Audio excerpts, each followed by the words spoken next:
রাতে ঘুমানোর আগে বিছানায় শুয়ে এই ছোট্ট দোয়াটি পড়ুন।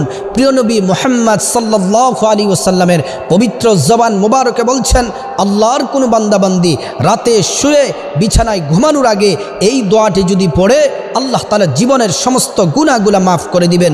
দোয়াটি হলো লা ইলাহা ইল্লাল্লাহু ওয়াহদাহু লা শারীকা লাহু লাহুল মুলকু ওয়া লাহুল হামদ ওয়া হুয়া আলা কুল্লি শাইইন কাদির ওয়ালা হাওলা ওয়ালা কুওয়াতা ইল্লা বিল্লাহ সুবহানাল্লাহি ওয়ালহামদুলিল্লাহি ওয়ালা ইলাহা ইল্লাল্লাহু ওয়াল্লাহু আকবার।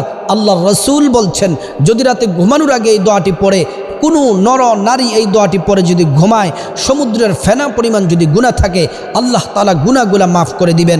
সাথে যদি আপনি ইস্তেগফার পড়ে কবিরা গুনার জন্য যদি তওবা করেন, অনুতপ্ত হন, আল্লাহ তাআলা জীবনের কবিরা সগীরা বড় ছোট সব গুনাহ আল্লাহ তাআলা মাফ করে